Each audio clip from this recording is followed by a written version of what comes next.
I swear, I still hear the screams at night. It was just after midnight when the police stormed our compound.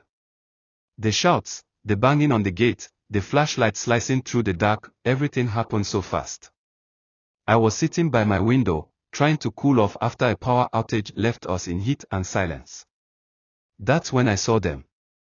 The police, in their dark uniforms, moving like shadows through the yard. They were here for Chike. Chike wasn't just my neighbor, he was my friend. A skinny, quiet boy of 16 who always wore the same pair of scuffed sneakers. But lately, he'd changed. He'd started carrying himself differently, his head high like someone who had figured out a secret.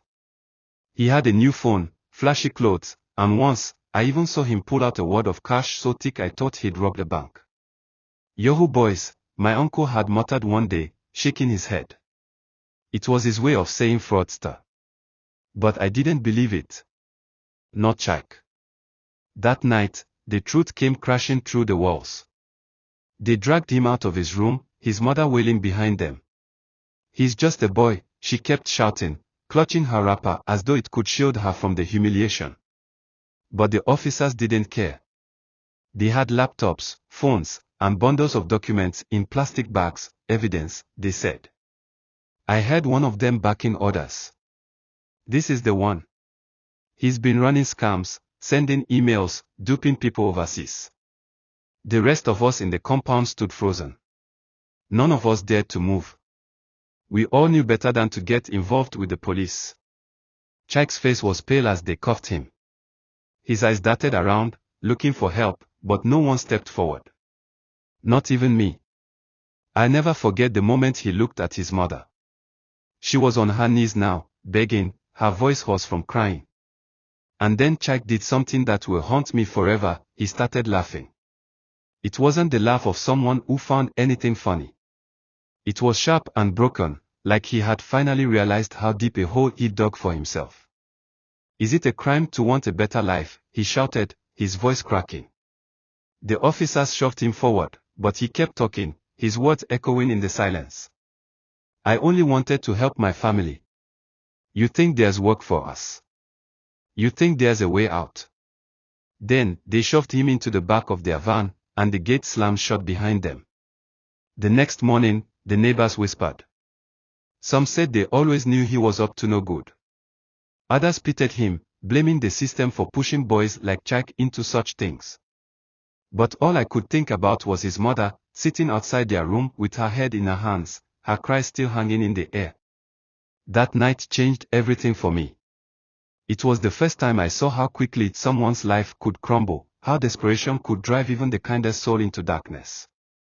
And now, every time I hear a siren or see flashing lights, I wonder if Chike ever thought it was worth it. 2 weeks passed after Chike was taken, but the compound still felt heavy, like his absence left a shadow we couldn't shake. His mother rarely came outside anymore. When she did, her eyes were sunken and red, and she didn't greet anyone. She didn't have to, everyone could see the shame she carried like a sack of stones. But the strange thing started happening on the 3rd week. It began one night when I was returning from a late errand. The street was unusually quiet, the only sound my sandals slapping the dusty ground. As I approached the compound, I thought I heard something, a low murmur, like someone whispering. I stopped, straining to hear, but the sound stopped too. I brushed it off as my imagination and went inside. Then, it happened again. And again. Every night, the whispers grew louder. They weren't clear enough to make out words, but they came from Chike's room. The door had been locked since the police left, but sometimes, when the power was out, I'd see faint light flickering through the cracks, like someone was inside. One night, I gathered the courage to ask Mama Tond, the oldest resident in our compound, if she'd noticed anything strange. She looked at me for a long time, her lips pressed tight. "This is what happens when people bring bad spirits into their homes," she said, her voice low. "You think those scams he ran didn't have consequences? Those people he cheated, some of them cursed him. And now, he's gone, but the spirits remain."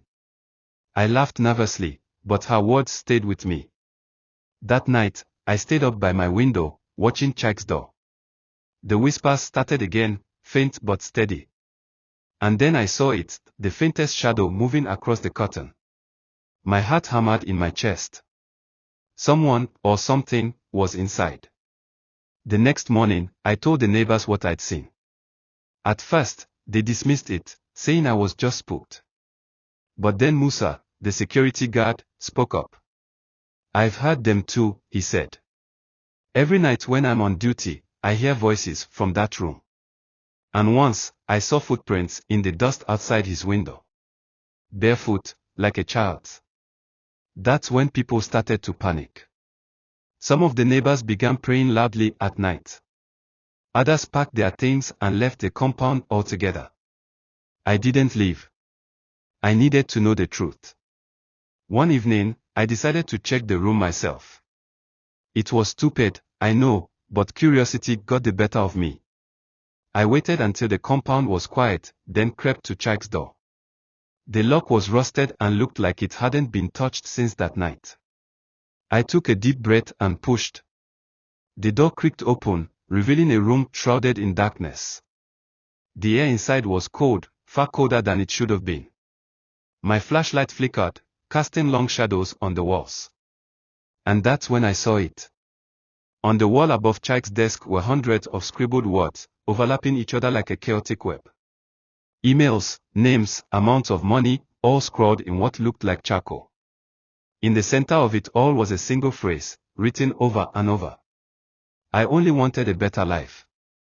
Suddenly, the whispers started again, louder this time, circling me like a wind I couldn't feel. I stumbled back, my flashlight shaking in my hands. And then, for a brief second, I saw a figure in the corner of the room, tall, gaunt, and watching me with hollow eyes.